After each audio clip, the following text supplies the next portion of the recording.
ล่าสุดเกิดเหตุบุกรุกอย่างอุกอาจเมื่อสาวลาวอายุ 19 ปีถูกคนร้ายบุกเข้าห้องทำลายร่างกายเพื่อชิงทรัพย์ซึ่งว่าเหตุการณ์นี้เกิดขึ้นอยู่ที่พัทยาประเทศไทย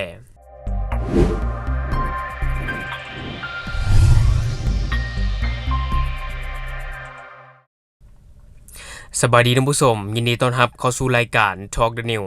แล้วข้อที่ข้าพเจ้าอยากจะนำเสนอในมื้อนี้ก็จะมาถึงการบุกรุกอย่างอุกอาจที่ว่าเกิดขึ้นกับสาวลาวอายุ 19 ปีที่ว่ามีคนร้ายบุกเข้าห้องไปทำลายร่างกายเพื่อชิงทรัพย์และนอกจากนั้นก็ยังมีว่าจะกระทำอนาจารแต่ว่าผู้เกี่ยวก็สามารถรอดตัวได้อย่างบุดวิดเนื่องจากว่าผู้เกี่ยวได้ห้องขอความช่วยเหลือแล้วก็มีประชาชนได้เข้าไปช่วยเหลือเนาะซึ่งว่าเหตุการณ์นี้เกิดขึ้นอยู่ที่พัทยาประเทศไทยเกิดขึ้นตอน 4 โมงเช้าของวันที่ 2 ตุลาเนาะวันที่ 2 เดือน 10 นี่แหละ 2025ซึ่งว่าข่าวตัวนี้ข้าพเจ้าจะมาจากเพจโจโซที่ว่าเขาจะได้ลงเอาไว้ซึ่งเหตุการณ์นี้ก็หวาดเสียวสุดๆเนาะที่ว่ามีสาวลาวอายุ 19 ปีได้เข้าแจ้งความต่อกับเจ้าหน้าที่สภ.เมืองพัทยาหลังจากถูกคนร้ายเป็นสายห้างสันทัดบุกรุกเข้าห้องพักในช่วงเช้ามืดหลังจากนั้นก็ได้มีการใช้กำลังทำให้ร่างกายและชิงเอาโทรศัพท์มือถือ iPhone 15 มูลค่า 26,000 บาททั้งยังพยายามกระทำอนาจารแต่ยังโชคดีผู้เกี่ยวได้ห้องขอความช่วยเหลือจนชาวบ้านได้เข้าไปช่วยเหลือได้ทันคนร้ายจึงเตะเข้าที่ใบหน้าของผู้เกี่ยวแล้วก็ได้ล็อกประตูหลบหนีไปล่าสุดเจ้าหน้าที่ชุดสืบสวนได้เร่งตรวจสอบกล้องวงจรปิดเพื่อติดตามคนร้ายมาดำเนินคดีเนาะหลังจากที่ว่าผู้เกี่ยวได้ประสบเหตุในเมื่อตอน 4 โมงเช้าของวันที่ 2 ตุลาคม 2025 ที่ผ่านมาแน่นอนคราวนี้มันก็อาจจะสร้างความ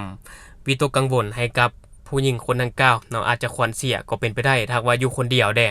มีโจรเข้าไปแบบนี้ก็แน่นอนแหละผู้หญิงเนาะมันก็สู้ผู้ชายบ่ได้อยู่แล้วอีกอย่างกำลังของผู้หญิงกับผู้ชายมันก็ต่างกันการที่ผู้ชายเข้าไปนี่แน่นอนเขาก็ควบคุมสถานการณ์เอาไว้ได้แต่เหตุการณ์นี้ก็คือว่าเป้าหมายของโจรอาจจะเพื่อชิงทรัพย์เท่านั้นเนาะชิงทรัพย์เท่านั้นแต่อาจจะมีการขัดขืนอย่างต่างบอกก็เลยว่ามีการทำให้ร่างกายในการทำให้ร่างกายแล้วโจรก็อาจจะมีความคิดแบบอยากกระทำอนาจารแต่ว่าผู้เกี่ยวบ่ยอมเนาะผู้เกี่ยวบ่ยอมแล้วก็ได้ห้องขอความช่วยเหลือจนในที่สุดชาวบ้านอยู่แถวนั้นก็ได้เข้ามาให้การช่วยเหลือได้ทันเนาะแต่ว่าผู้กระทำผิดนะได้เอาตัวหลบหนีไปซึ่งว่าในปัจจุบันนี้เจ้าหน้าที่ตำรวจก็เร่งตรวจสอบกล้องวงจรปิดในบริเวณนั้นแล้วก็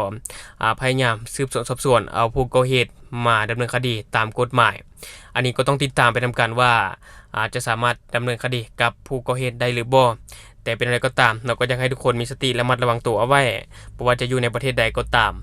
ทุกมื้อนี้โจรมันมีหลายนะท่านผู้ชมเนื่องจากว่าปัญหาเศรษฐกิจหรือว่าค่าครองชีพต่างๆก็เป็นสาเหตุหนึ่งหรือว่าปัญหายาเสพติดมันก็เป็นสาเหตุหนึ่งที่เฮ็ดให้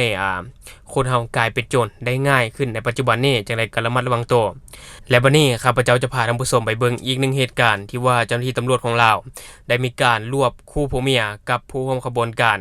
มาดำเนินคดีตามกฎหมายในคดียาเสพติดก็ถือว่าเป็นข่าวหนึ่งนะท่านผู้ชมที่ว่าเกิดขึ้นสดๆใหม่ๆที่ว่าเจ้าหน้าที่ได้กักตัวคู่ผัวเมียที่ว่าขนส่งยาเสพติดและพรรคพวกอีก4คนพร้อมของกลางยาบ้า 1,280,000 เม็ดซึ่งว่าเพจป้องกันความสงบรายงานในวันที่ 3 ตุลาคม 2025นี้ว่าในวันที่ 6 สิงหาคม 2025เวลา 3 โมงเช้าเจ้าหน้าที่วิสาสะเพาะได้สมทบกับภาคส่วนที่เกี่ยวข้องเข้าจับกลุ่ม2ผัวเมียคือท้าวโตโลนี่หรือท้าวโตอายุ 35 ปีและนางตุ้นคำอายุ 32 ปีทั้งสองแม่นประชาชนอยู่บ้านเสียงขวนเมืองหาดไซฟองนครหลวงเวียงจันทน์พร้อมของกลางยาบ้า 1,280,000 เม็ดและก็ยังมีคอลลาเจนผสมสารเสพติด38ซองและยาสูบไฟฟ้า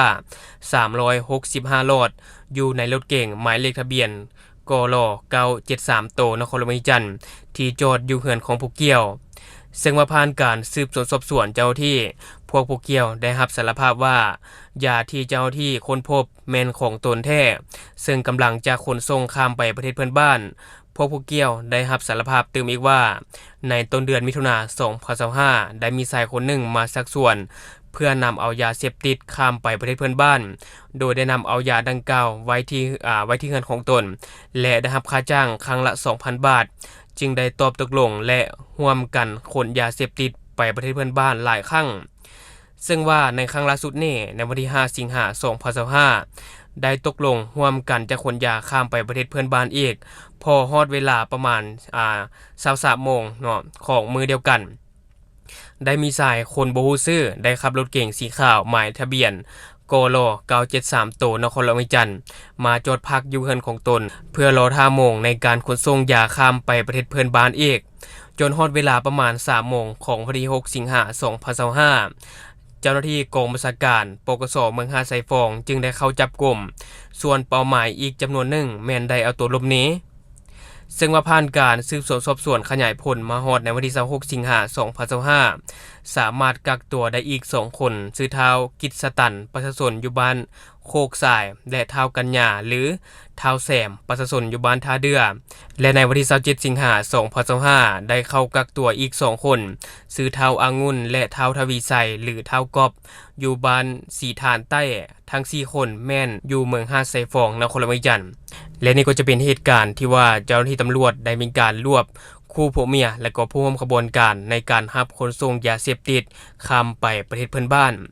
แน่นอนหลายคนก็อาจจะฮู้อยู่แล้วว่าคนไปประเทศใดเนาะหลายคนก็น่าจะฮู้อยู่แก่ใจแล้วแต่ว่าข้าพเจ้าก็บ่สามารถออกไปได้เนาะเพราะว่ามันอาจจะเป็นการใส่ร้ายป้ายสีกันต่างๆนานาแต่ว่าเชื่อว่าหลายคนก็อาจจะฮู้แล้วเพราะว่าในฝั่งนั้นก็มีการจับกันอยู่ตลอดเกี่ยวกับยาเสพติดเนาะการลักลอบขนส่งยาเสพติดระหว่างชายแดนของ2ประเทศนี่เนาะก็คือว่ามีการจับกันตลอดอยู่แล้วหลายคนก็อาจจะฮู้อันนี้ก็ถือว่าเป็นเรื่องที่ดีที่ว่าเจ้าหน้าที่ตำรวจของลาวได้มีการสกัดอยู่ฝั่งลาวเอาไว้ก่อนเพราะว่าบ่ฉะนั้นแล้วยาเหล่านี้อาจจะถูกส่งไปประเทศเพื่อนบ้านก็เป็นไปได้เพราะว่ายาเสพติดนี่มันก็บ่แม่นจำนวนน้อยนะท่านผู้ชมเนาะก็คือว่า 1,280,000 เม็ดอันนี้ก็ถือว่าหลายเติบอยู่แบบนี้แหละการลักลอบขนส่งไปประเทศเพื่อนบ้านแต่ละครั้งมันก็จะเป็นหลักล้านเม็ดขึ้นไปที่ว่ามีการลักลอบขนส่งกันระหว่างชายแดนเนี่ยนะเนาะที่ว่าเจ้าหน้าที่ของฝั่งนั้นจับได้หรือว่าเจ้าหน้าที่ของลาวจับได้ก็เช่นกันเป็นหลักล้านเม็ดเนาะอันนี้ก็ถือว่าหลายพอสมควรแต่ใดก็ตามก็ถือว่าสมเสยเจ้าหน้าที่ตำรวจของลาวที่ว่ามีการสกัดเอาไว้ได้ก่อนและสุดท้ายนี้ก็ขอเป็นกำลังใจให้กับผู้ประสบภัยน้ำท่วมในปัจจุบันบ่ว่าจะอยู่ในลาวเวียดนามแล้วก็ไทยนะถ้าว่าผู้ใดประสบภัยอยู่ก็ขอให้ผ่านพ้นวิกฤตนี้ไปโดยไวอย่างเช่นอยู่ในลาวนี่ผู้อยู่ลุ่มเขื่อนนี่ก็ต้องประสบกับภัยพิบัติน้ำท่วมอย่างกระทันหันเนาะอันนี้ก็ขอเป็นกำลังใจให้ทุกๆคนผ่านวิกฤตนี้ไปได้ด้วยดีแล้วก็ขอให้ทุกคนปลอดภัยและทั้งหมดก็คือสิ่งที่ข้าพเจ้าอยากจะนำเสนอในมื้อนี้สำหรับท่านผู้ชมคนใดเบิ่งคลิปของเราแล้วยังบ่ได้กดติดตามช่องยังบ่ได้กดกระดิ่งแจ้งเตือนก็อย่าลืมไปกดเพื่อเป็นกำลังใจข้าพเจ้าได้ผลิตคลิปดีๆแบบนี้ออกมาเรื่อยๆหรือสำหรับท่านผู้ชมคนใดอยากตำหนิติเตียนก็สามารถฝากไว้ได้ใต้คอมเมนต์ของเราและเราจะเข้าไปอ่านและก็ตอบแลกเปลี่ยนประสบการณ์นํกันอย่าลืมสนับสนุนกันโดยการกดติดตามช่องขอบใจ